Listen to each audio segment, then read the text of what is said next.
엄마, 제발 부탁이야. 이거 안 하면 우리 결혼 못 한다고. 어머님 그냥 도장만 찍으시면 돼요. 간단한 거예요. 혜선이 서류를 내밀었어요.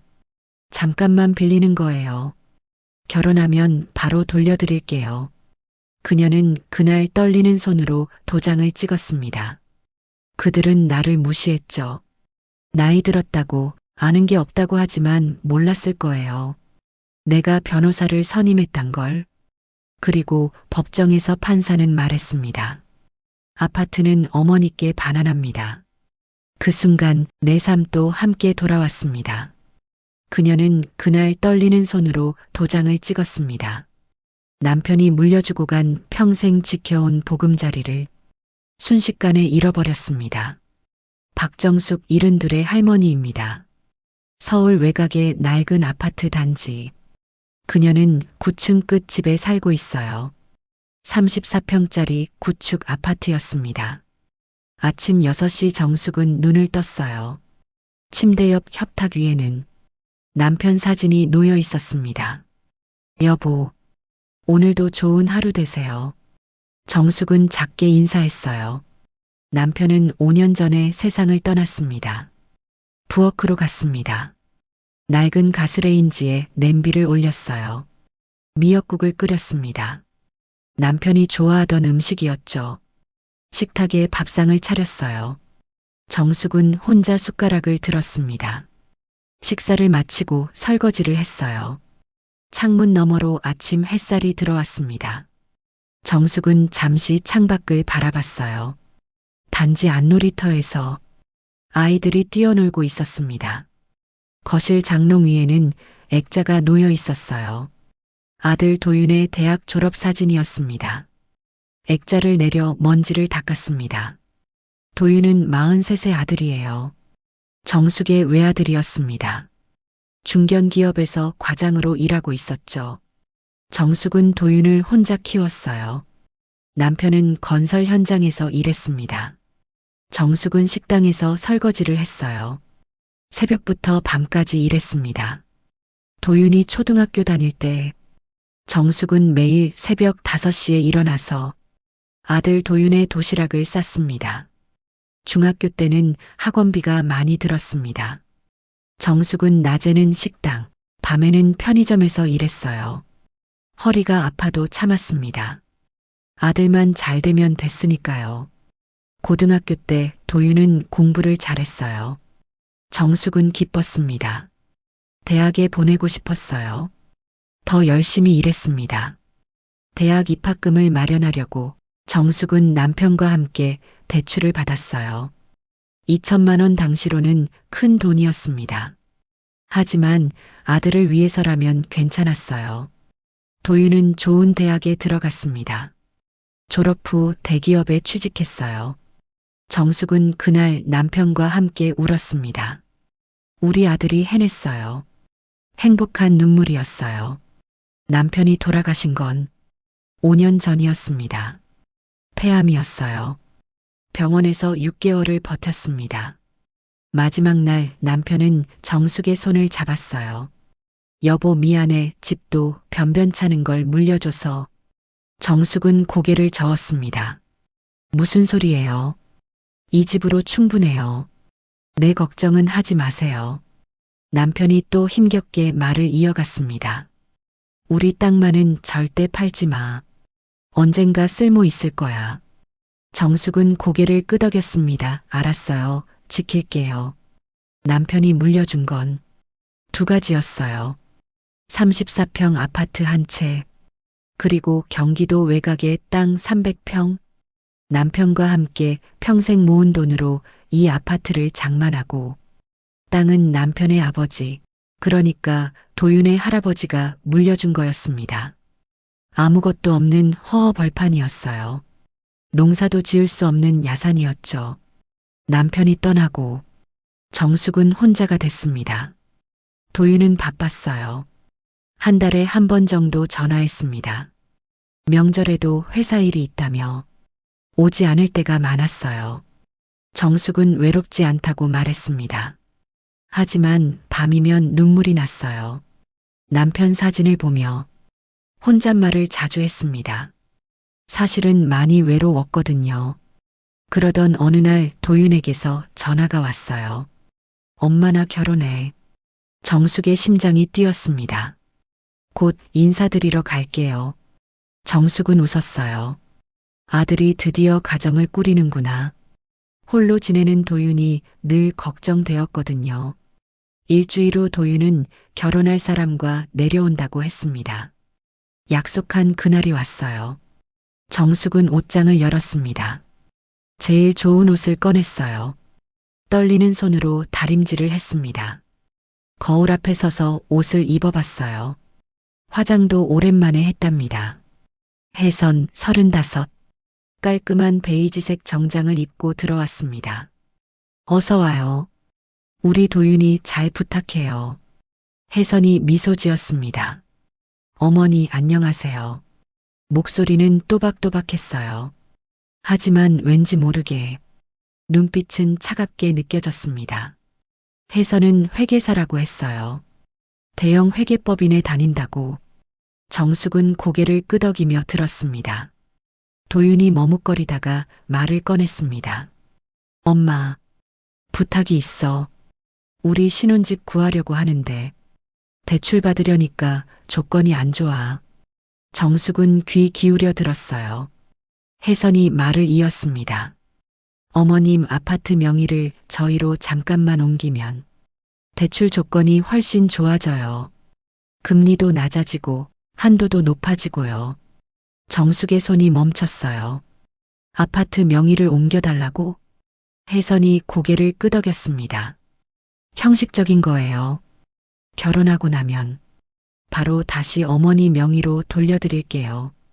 정숙은 아들을 봤어요. 도윤이 말했습니다. 엄마, 부탁이야. 이번에 놓치면 신혼집 못 구해. 아들의 눈빛에는 간절함이 담겨 있었어요. 정숙의 머릿속이 복잡해졌습니다. 평생 지켜온 우리 가족의 추억이 있는 아파트인데, 하지만 아들 위해 평생 살아왔기 때문에 모르는 척 할 순 없었습니다. 정말 잠깐만 빌리는 거지? 정숙의 목소리가 떨렸어요. 혜선이 환하게 웃었습니다. 당연하죠. 어머님 믿으셔도 돼요. 혜선은 가방에서 서류를 꺼냈어요. 테이블 위에 펼쳐놓았습니다. 명예 이전 동의서. 정숙은 서류를 내려다봤어요. 엄마 괜찮아. 내가 책임질게. 정숙은 펜을 들었습니다. 떨리는 손으로 서명란에 이름을 적었어요. 박정숙 세 글자 도장을 찍었습니다. 혜선이 재빨리 서류를 집어들었습니다. 확인하더니 가방에 넣었어요. 그러고 도윤과 혜선은 30분 정도 앉아 있다가 갑자기 바쁜 일이 있다며 갔습니다. 가슴이 답답했어요. 무언가 잘못됐다는 느낌.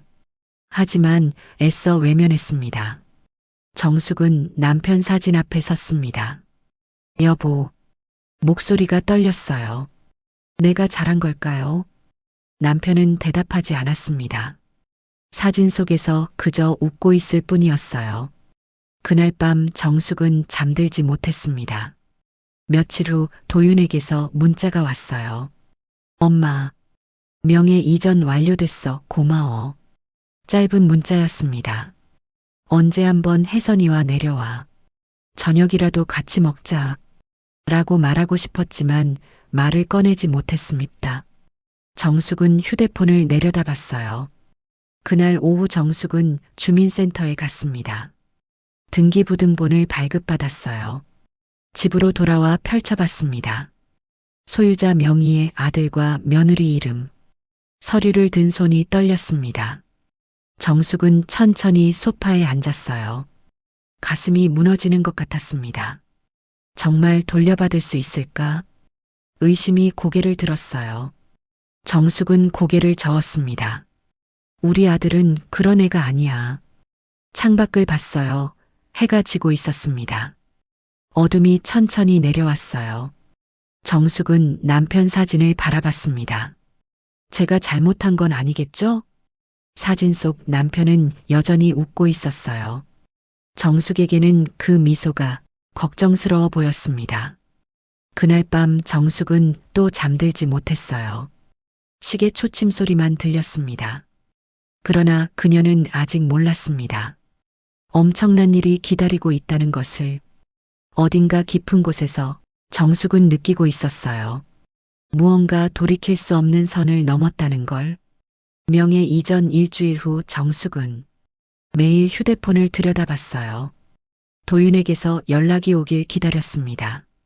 하지만 문자도 전화도 없었어요. 열흘째 되는 날 정숙이 먼저 전화를 걸었습니다.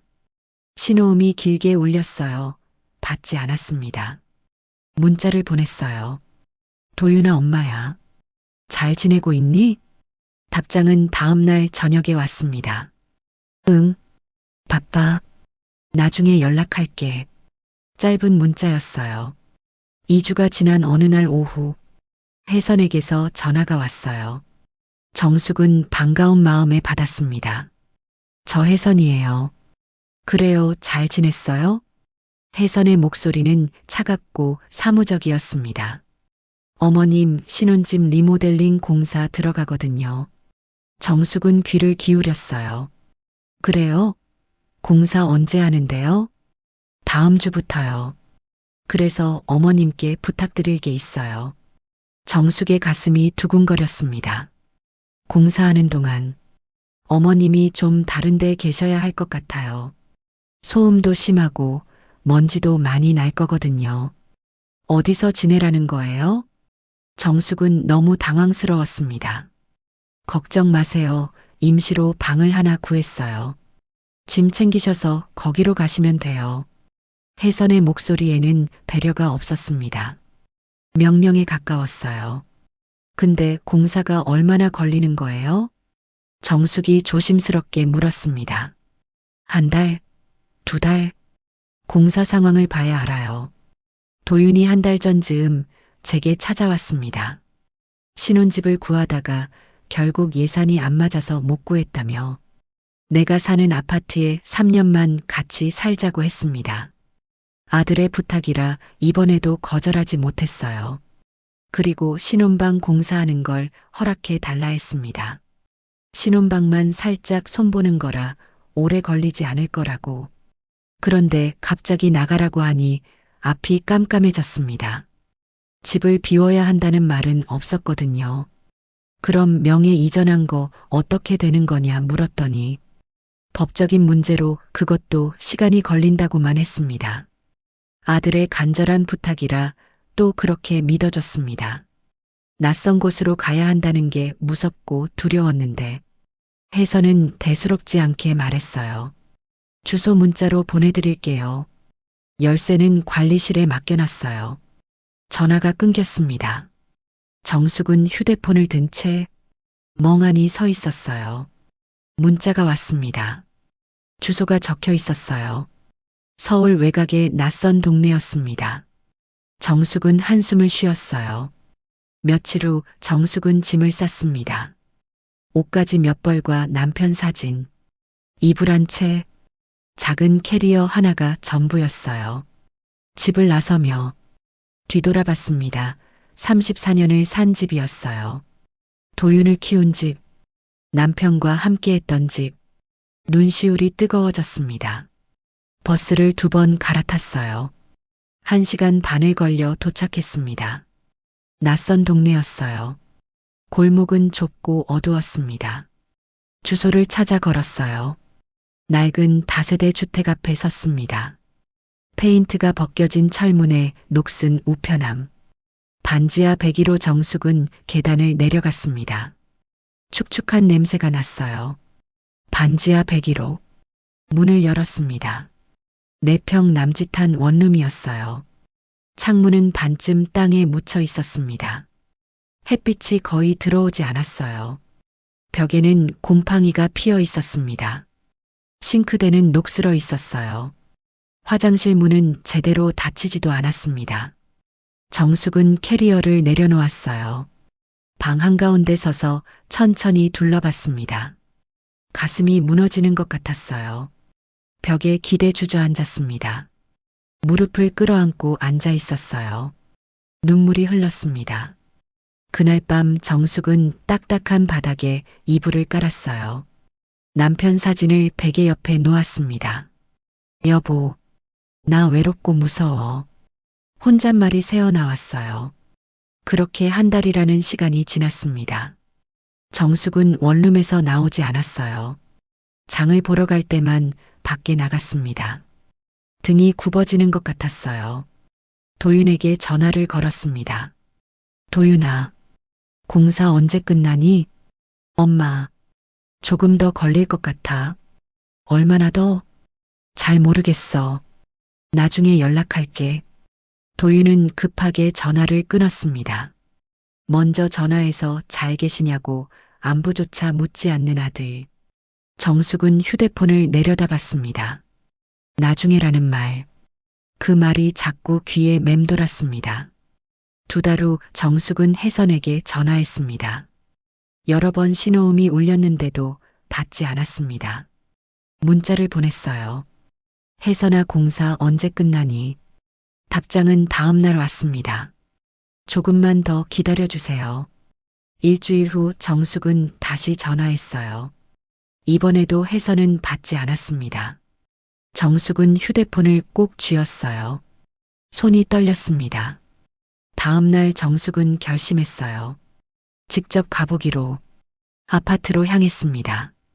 가슴이 두근거렸습니다. 현관문 앞에 섰어요. 초인종을 누르려다가 열린 문으로 인기척이 들렸어요. 도윤 씨 어머님 어쩔 거예요? 나한테 계속 전화가 와요. 너무 귀찮아요. 도윤 씨가 잘 얘기해서 혼자 잘 지내시라고 설득해 보세요. 혜선의 목소리였습니다.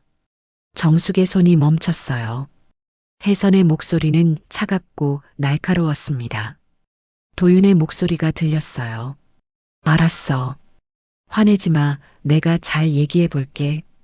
이 아파트는 이제 우리 거예요. 어머님 집 아니에요. 정숙은 문 앞에서 굳어버렸습니다. 숨이 막혔어요.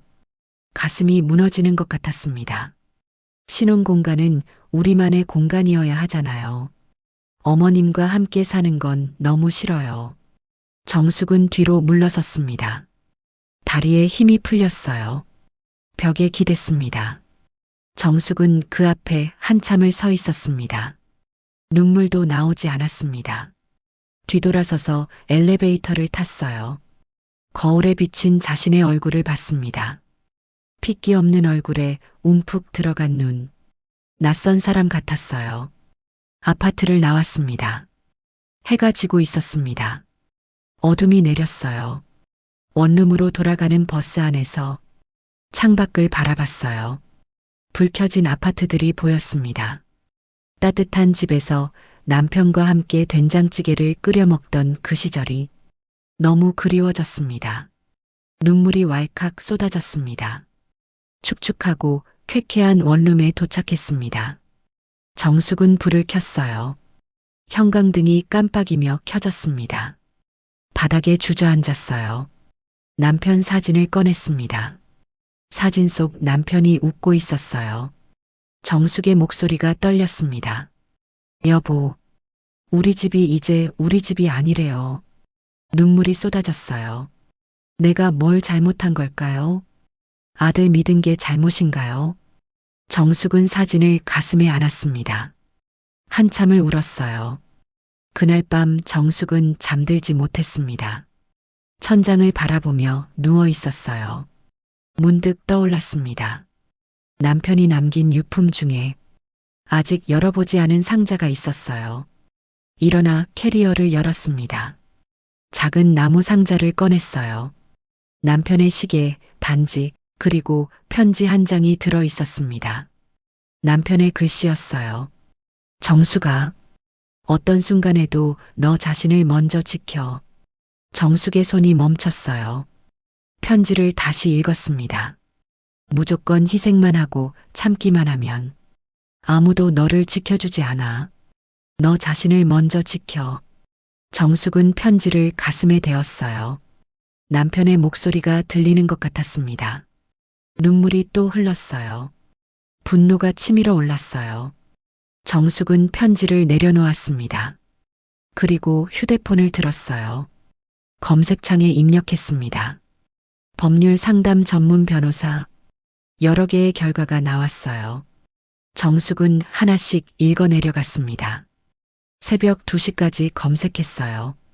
메모장에 적었습니다. 정숙의 눈빛이 달라졌어요. 다음 날 아침 정숙은 일찍 일어났습니다. 거울을 봤어요. 머리를 빗고 옷을 갈아입었습니다. 가방에 서류를 챙겼어요. 명예 이전 동의서, 사본 등기부등본, 통장 거래 내역을 챙겨 문을 열고 나갔습니다. 축축한 복도를 지나 계단을 올라 밖으로 나왔어요. 햇살이 눈부셨습니다. 정숙은 하늘을 올려다봤어요. 구름 한 점 없는 맑은 하늘. 버스 정류장으로 걸어갔습니다. 걸음걸이가 달랐어요. 앞을 보면서 당당하게 걸었습니다. 여보, 당신 말이 맞았어요. 이제 나를 지킬 거예요. 정숙의 눈빛에는 결심이 서려 있었습니다. 버스가 왔어요. 정숙은 올라탔습니다. 창밖을 바라보며 생각했어요. 나는 더 이상 너희들의 보험이 아니다. 무료로 법률 상담을 해주는 변호사 사무실에 도착했습니다. 손에는 서류 봉투를 꼭 쥐고 있었어요. 대기실에는 사람들이 앉아 있었습니다. 나이 든 할머니, 젊은 여자, 중년 남자 모두 지친 얼굴이었어요. 의자에 앉아 기다렸습니다. 1시간이 지났어요. 정숙의 차례가 왔습니다. 상담실 문을 열었어요. 책상 뒤에 변호사가 앉아 있었습니다. 40대 후반쯤 되어 보이는 남자였어요. 앉으시죠. 차분한 목소리였습니다. 정숙은 앉았어요. 서류 봉투를 책상 위에 올렸습니다. 손이 떨렸어요. 어떤 일로 오셨나요? 변호사가 물었습니다.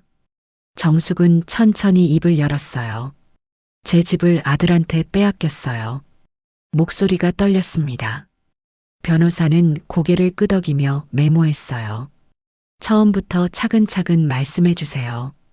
정숙은 숨을 고르고 이야기를 시작했습니다. 명예 이전 동의서에 도장을 찍었던 일, 그리고 원룸으로 쫓겨난 일, 아파트 문 앞에서 들었던 말들, 이야기를 하는 동안 눈물이 흘렀어요. 변호사는 휴지를 건넸습니다. 정숙은 눈물을 닦으며 계속 말했어요. 변호사는 서류를 하나씩 확인했습니다. 한참을 들여다보던 변호사가 입을 열었어요. 명예 이전 과정에 문제가 있습니다. 정숙이 고개를 들었어요. 어머니께서 정확한 설명을 듣지 못하신 것 같아요. 잠깐 빌린다는 말만 믿고 서명하신 거죠? 정숙이 고개를 끄덕였습니다. 결혼하면 바로 돌려준다고 변호사가 말했습니다. 이건 사기에 해당할 수 있습니다. 되돌릴 수 있어요. 정숙의 심장이 뛰었어요. 정말요? 집을 돌려받을 수 있어요? 소송을 진행하면 가능합니다. 정숙은 두 손을 모았습니다. 그럼 어떻게 하면 되지요?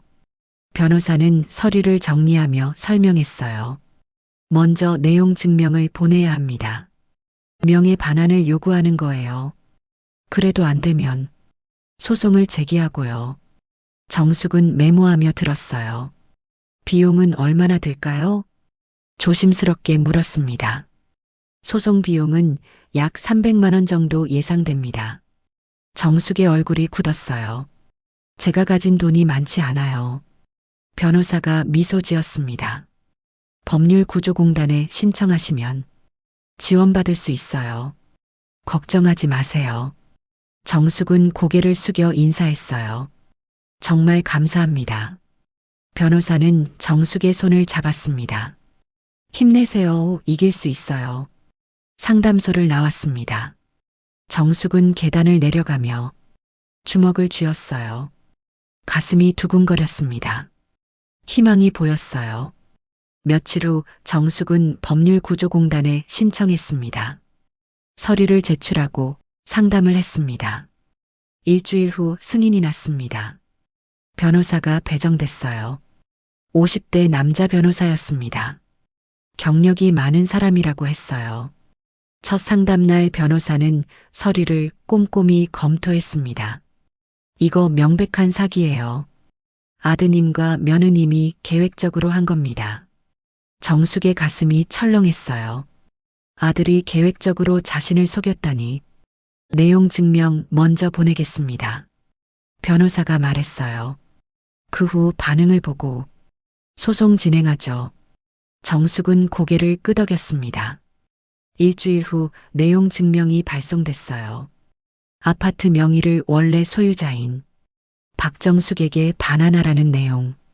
정숙은 초조하게 기다렸습니다. 사흘 후 도윤에게서 전화가 왔어요. 정숙은 떨리는 손으로 받았습니다. 엄마, 이게 무슨 짓이야? 도윤의 목소리는 분노로 가득했어요. 무슨 내용 증명을 보낸 거야? 정숙은 침착하게 말했습니다. 너네가 약속 안 지켰잖아. 집 돌려준다고 했잖아. 그게 지금 하나뿐인 자식한테 내용 증명까지 보낼 문제야? 도윤의 목소리가 높아졌어요. 혜선의 목소리가 들렸습니다. 이건 너무하시는 거 아니에요? 우리 결혼 생활 망가뜨리려고 작정하셨어요? 정숙은 입술을 깨물었어요. 돌려드린다는 말 무슨 말인지 모르세요? 무식하게 이렇게 내용 증명을 보내면 어쩌자는 거죠? 혜선의 목소리는 차갑고 비웃는 듯 했어요. 이 아파트는 이제 법적으로 우리 거예요. 어머니가 서명하셨잖아요. 그러니까 포기하세요. 정숙의 손이 떨렸어요. 너희 말대로 난 무식해서 절대 포기 안 해. 정숙의 목소리는 낮지만 단호했습니다. 어머니가 뭘 안다고. 혜선이 비웃었어요. 정숙은 조용히 말했습니다. 너희가 나를 무시한 만큼 나는 더 정확히 준비했다. 전화를 끊었어요. 손이 떨렸습니다. 하지만 후회는 없었어요. 정숙은 창밖을 바라봤습니다. 그날 오후 정숙은 은행에 갔어요. 통장을 정리했습니다. 그리고 놀라운 사실을 발견했어요. 석 달 전 정숙의 통장에서 500만 원이 빠져나갔습니다. 아들이 돈을 몰래 빼갔더군요. 정숙은 기억을 더듬었습니다. 명예 이전에 은행 계좌와 비밀번호가 들어가야 된다며 물어본 적이 있었습니다.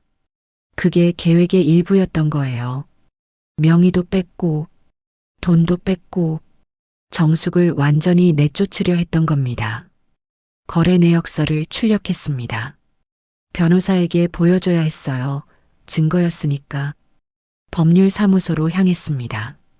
변호사는 내역서를 보더니 고개를 끄덕였어요. 이것도 중요한 증거입니다. 사기 의도를 입증하는 거죠. 정숙은 또 다른 사실을 말했어요. 그리고 땅이 하나 있어요. 제 남편이 물려준 땅이에요. 경기도 외곽에 300평이고 아무것도 없는 땅인데요. 변호사는 메모했어요. 그 땅은 명의가 어떻게 되어 있나요? 제 이름이요. 아들 부부는 몰라요. 변호사가 안도의 한숨을 쉬었습니다. 다행이네요. 절대 알리지 마세요. 그날 밤 정숙은 원룸에서 뉴스를 봤어요. 지역 개발 소식이었습니다. 경기도 고양시 일대가 신도시 개발 지역으로 선정됐습니다. 향후 5년간 대규모 택지 개발이 진행될 예정입니다. 정숙의 손이 멈췄어요. 남편이 물려준 땅, 바로 그 지역이었습니다. 정숙은 급히 인터넷을 검색했어요. 개발 예정 지역 지도가 나왔습니다. 남편의 땅이 딱 그 안에 포함되어 있었어요. 보상금 예상액 약 20억 원 정도. 정숙은 숨이 멎는 것 같았어요. 문득 떠올랐어요. 한 달 전 혜선이 물었던 말. 어머님, 혹시 땅 같은 거 갖고 계신 거 없으세요? 그때는 대수롭지 않게 대답했어요. 아, 남편이 물려준 땅 하나 있긴 한데. 어디 있는 땅인데요? 혜선의 목소리가 급해졌었어요. 정숙은 위치를 말했었습니다. 그 후로 혜선은 계속 땅 이야기를 꺼냈어요. 그 땅도 우리가 관리해 드릴까요? 명예 정리 같은 거요. 정숙은 그때마다 거절했어요. 그건 남편이 마지막으로 남긴 거라서 절대 안 팔 거야. 이제야 알았습니다. 혜선이 땅을 노렸다는 걸. 개발 소식을 미리 알고 있었던 거예요. 회계사였으니까. 정보가 빨랐을 거예요. 정숙은 창밖을 바라봤습니다. 밤하늘에 별이 반짝였어요. 정숙의 눈에는 결연함이 서려 있었습니다. 다음 날 아침 혜선에게서 문자가 왔어요. 어머님, 우리 한번 만나서 얘기해요. 오해 푸시고 원만하게 해결하면 안 될까요? 정숙은 문자를 읽고 냉소를 지었어요. 이제 급해진 거구나. 땅 소식이 퍼진 거겠죠. 정숙은 답장을 보냈습니다. 법정에서 봅시다. 짧고 단호한 문자였어요. 그날 오후 변호사 사무소에서 소장을 작성했습니다. 힘든 싸움이 될 겁니다. 변호사가 말했어요. 괜찮아요. 이미 각오했어요. 정숙은 미소 지었습니다. 사무소를 나왔어요. 나는 더 이상 너네들의 보험이 아니다. 정숙은 걸음을 옮겼습니다. 그녀는 이제 알았어요. 희생은 사랑이 아니라는 걸, 자신을 지키는 게 먼저라는 걸, 남편이 마지막으로 남긴 말의 의미들을요. 법정 문이 열렸습니다. 2024년 11월 15일 서울중앙지방법원 제12호 법정 안에 앉은 정숙은 깊게 숨을 들이쉬었어요. 옆에는 변호사가 있었어요. 맞은편 피고석 도윤과 혜선이 앉아 있었습니다. 도윤은 고개를 숙이고 있었어요. 혜선은 정숙을 똑바로 쳐다봤습니다. 두 사람의 시선이 마주쳤어요. 혜선의 눈빛은 차갑고 도전적이었습니다. 정숙은 시선을 피하지 않았어요. 모두 일어서 주십시오. 판사가 들어왔습니다.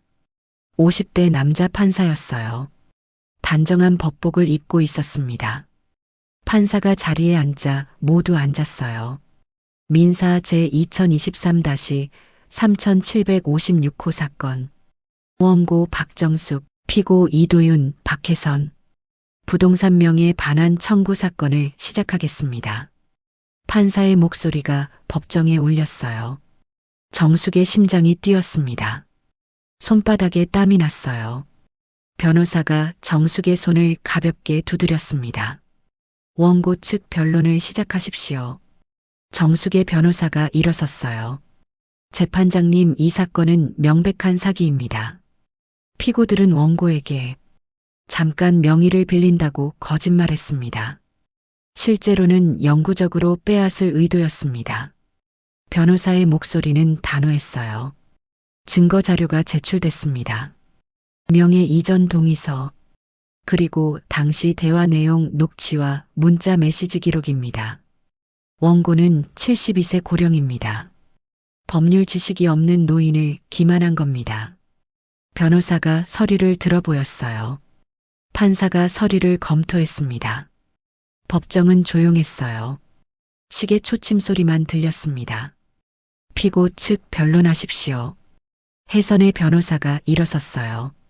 원고는 자발적으로 서명했습니다. 강요는 없었습니다. 명예 이전은 합법적 절차를 거쳤고요. 변호사의 목소리는 자신만만했어요. 또한 원고는 신혼집 리모델링 비용 500만 원을 증여했습니다. 이는 원고가 자녀의 결혼을 축복했다는 증거입니다. 정숙의 얼굴이 굳었어요. 판사가 물었습니다. 피고 박혜선, 직접 말씀해 보십시오. 명예 이전 당시 원고에게 어떻게 설명했습니까? 혜선이 일어섰어요. 차분한 표정이었습니다. 대출 조건이 좋아진다고 설명드렸습니다. 그리고 어머님께서 동의하셨어요. 잠깐 빌린다고 말했습니까? 판사가 다시 물었어요. 혜선이 잠시 침묵했습니다. 그런 표현을 썼을 수도 있습니다. 하지만 정식명예 이전이라는 건 아셨을 겁니다. 혜선의 목소리가 약간 흔들렸어요. 정숙의 변호사가 일어섰습니다. 추가 증거를 제출하겠습니다. 서류 봉투를 건넸어요. 법정 직원이 판사에게 전달했습니다. 판사가 봉투를 열었어요. 서류를 하나씩 확인했습니다. 이것은 무엇입니까? 판사가 물었어요. 원고가 피고의 아파트를 방문했을 때 녹음한 파일입니다. 법정에 스피커 소리가 울렸습니다. 혜선의 목소리였어요. 도윤의 얼굴이 창백해졌습니다. 혜선은 입술을 깨물었어요. 이 아파트는 이제 우리 거예요. 어머님 집 아니에요. 혜선의 목소리가 법정에 울려 퍼졌어요. 법정이 술렁였습니다. 판사가 망치를 두드렸어요. 정숙하십시오. 혜선의 얼굴이 빨개졌어요. 변호사는 당황한 표정이었습니다. 도윤은 고개를 더 숙였어요.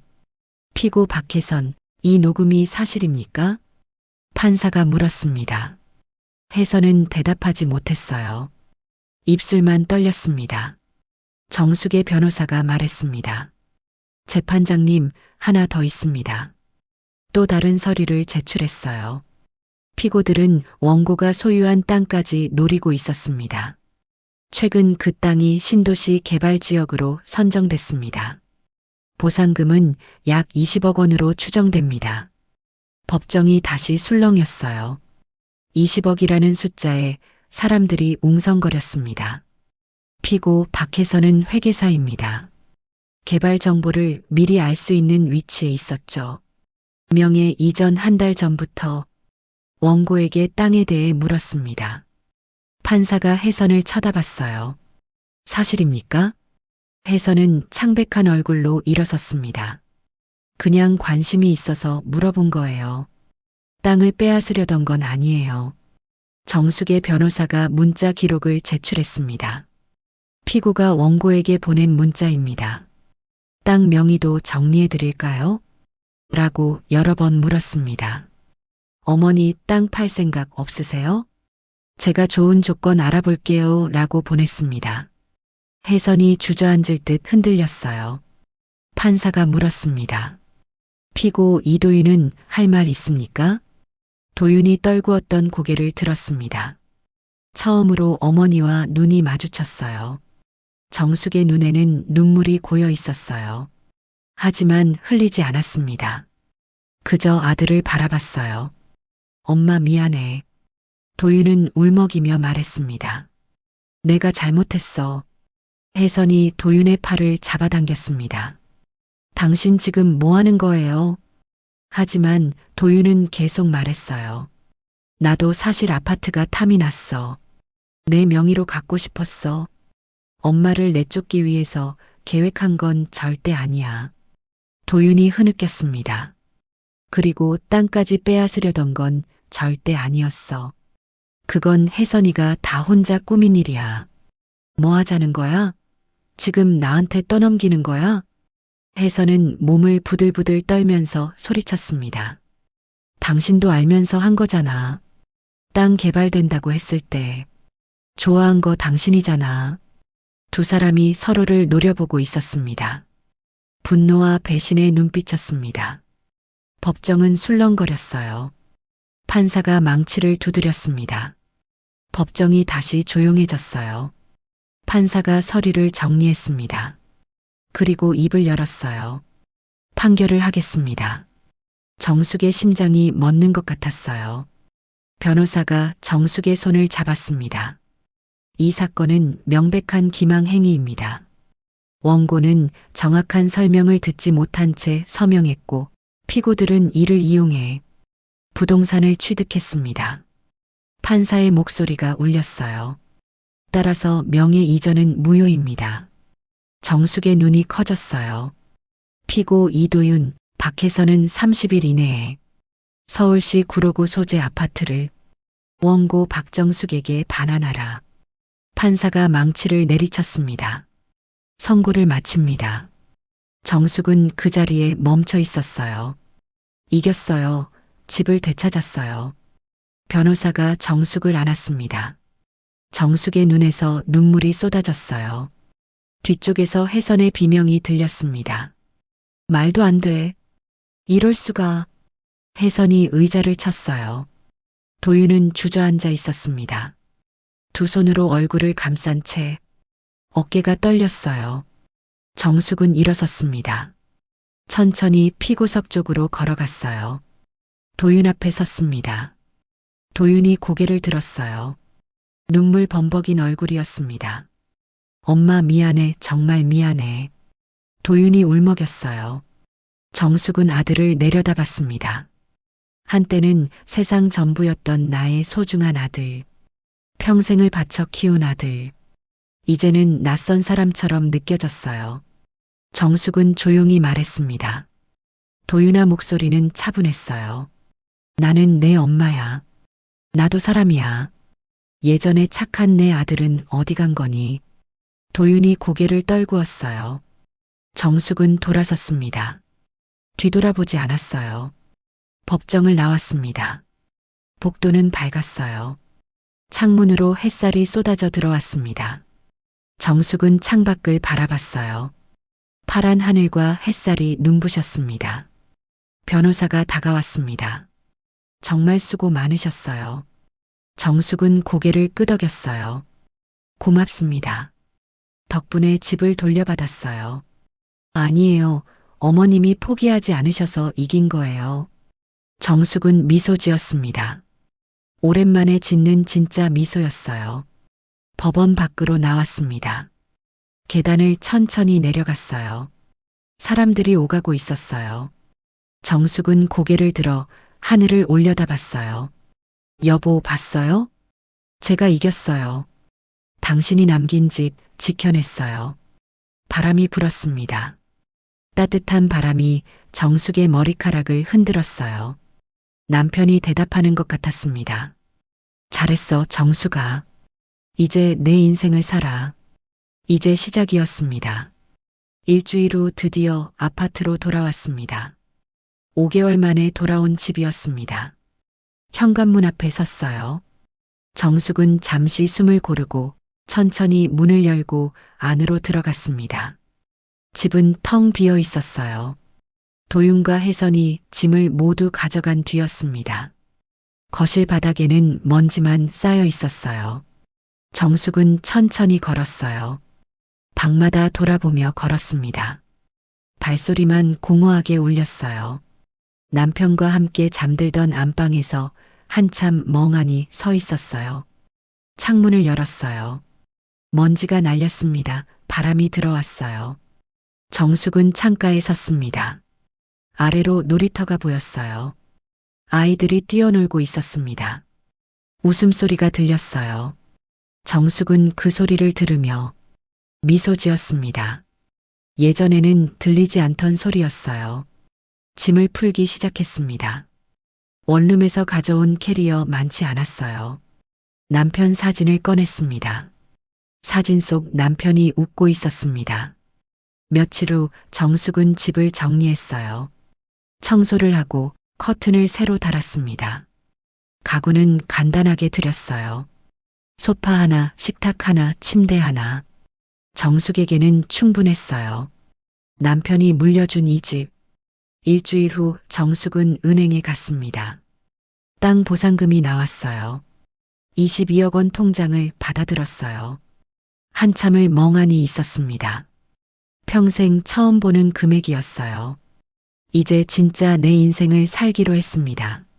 새로운 사람도 만나고 친구들과 여행도 다니고 아들만 바라보며 살지 않기로 다짐했어요. 바라보고 살다 보니 실망도 크고 상처도 깊어지더라고요. 배우고 싶었던 요가 수업을 시작했습니다.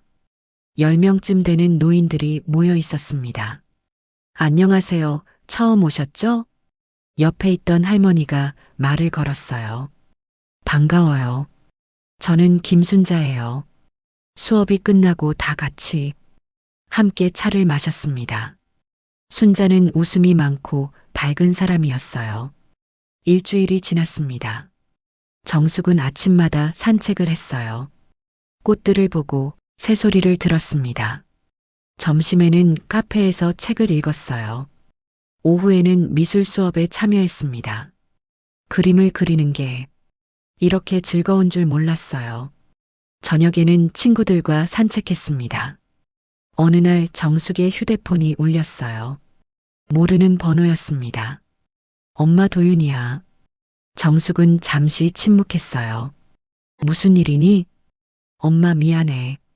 다시 시작할 수 없을까? 도윤의 목소리는 떨렸습니다. 나를 용서 못하는 거야? 도윤이 울먹이며 말했어요. 정숙은 고개를 저었습니다. 용서는 했어. 하지만 예전으로 돌아갈 수는 없어. 정숙의 목소리는 차분했어요. 너는 내 길을 가. 엄마도 엄마 길을 갈 거야. 정숙은 휴대폰을 내려놓았어요. 가슴이 아팠습니다. 하지만 후회는 없었어요. 창밖을 봤어요. 봄이 왔습니다. 벚꽃이 만개했어요. 분홍빛 꽃잎이 바람에 흩날렸습니다. 정숙은 밖으로 나가 벚꽃나무 아래를 걸었습니다. 꽃잎이 머리 위로 떨어졌어요. 손을 뻗어 잡았습니다. 하얗고 연약한 꽃잎. 여보, 보여요?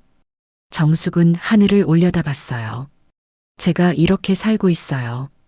바람이 불었습니다. 따뜻한 봄바람이 정숙의 옷자락을 흔들었어요. 순자가 다가왔습니다. 정숙 씨, 같이 사진 찍어요. 경숙과 영희도 함께였어요. 넷이서 벚꽃나무 아래 섰습니다. 누군가 사진을 찍어줬어요. 웃음소리가 터져 나왔습니다. 그날 저녁 정숙은 방으로 돌아왔어요. 남편 사진 앞에 앉았습니다. 저 이제 괜찮아요. 외롭지 않아요. 친구들도 생겼어요. 정숙은 미소 지었습니다. 당신 말이 맞았어요. 희생은 사랑이 아니었어요. 나 자신을 먼저 지키는 게 맞았어요. 사진을 쓰다듬었어요. 창밖으로 달이 떠올랐습니다. 정숙은 달을 바라봤습니다. 내 인생의 주인은 바로 나. 정숙은 그 말을 되새겼어요. 이제야 진정으로 이해했습니다. 며칠 후 정숙은 여행 모임에 참여했어요.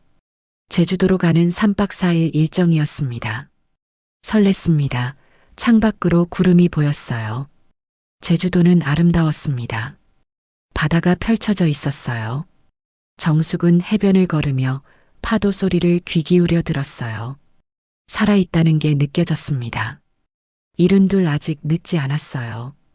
그렇게 또 시간이 흘러 낙엽이 떨어지는 계절이 왔어요. 정숙의 무릎 위에 떨어진 붉은 낙엽, 노란 낙엽, 아름다웠습니다. 계절은 돌고 돌았어요. 봄이 오고 여름이 가고 가을이 왔습니다. 그렇게 시간은 흘렀어요. 하지만 정숙은 변하지 않았습니다. 매일 웃었어요. 매일 감사했습니다. 매일 살아있음을 느꼈어요. 희생은 사랑이 아니었습니다. 자신을 지키는 게 먼저였어요. 내일도 모레도 정숙은 웃을 것입니다. 가족이라는 이름 아래 이루어지는 희생은 자발적일 때 의미가 있고 강요될 때는 상처가 됩니다. 사랑을 줄수록 돌아오는 것이 감사나 존중이 아니라 요구와 무시만 존재한다면 그 관계가 잘못되었다는 신호입니다.